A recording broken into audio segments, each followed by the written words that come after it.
Christelle.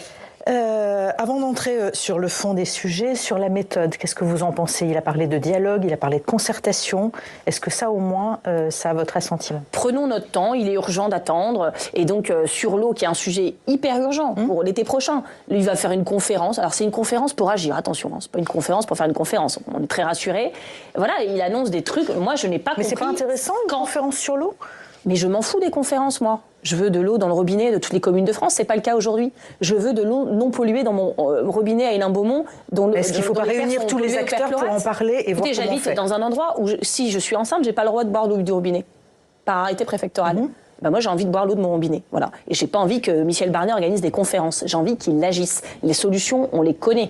Donc, en fait, s'il met 12 semaines à être nommé, 3 semaines à faire un gouvernement, 1 semaine à annoncer des trucs, on comprend rien, et le seul truc qu'on comprend, c'est qu'il va faire des conférences, je suis désolée, c'est absolument pas à la hauteur de l'urgence environnementale, sociale, démocratique. Mais qu'il a mis tout en haut de son discours. Il a dit, j'ai une double exigence, c'est de réduire la double dette, la dette écologique et la dette fiscale. Bon, la dette écologique... Et vous y avez cru ?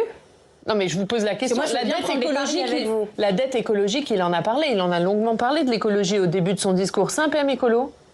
Mais attendez, on n'est pas là pour faire des exposés de terminale, en fait. Donc, non, mais il était là pour définir une ligne. Vous êtes écologiste. Ah bah vous allez définir. Peut-être que c'est moi qui suis bête. Donc au début, si vous avez compris sa ligne, vous allez m'expliquer. Quand il dit il y a une autre épée de Damoclès, un peu le sujet, je n'ai rien compris. Quand il dit il y a une autre épée de Damoclès, c'est celle de la dette écologique. Et donc, ça a dû vous parler quand même. Et donc, mais c'est pas un bon signal qu'il a envoyé pour vous. Et donc c'est quoi sa ligne? Ah ben après, vous avez mieux compris que moi. Non, ben c'est pas que j'ai mieux compris, mais c'est qu'il a quand même exposé plusieurs mesures, en tout cas plusieurs lignes.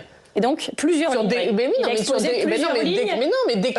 qu'il faut décarboner les usines, il faut relancer le nucléaire. Bon, ça, j'imagine que ça va pas forcément vous plaire. Il faut le groupe EPR, les énergies symboliques, applaudissez. Les énergies renouvelables. Il en a parlé des énergies renouvelables. Il a parlé de la biomasse. Il en a parlé, il a dit quoi sur les éoliennes? Il a dit qu'il allait prendre en compte l'impact des éoliennes. Vous comprenez quoi quand il dit ça?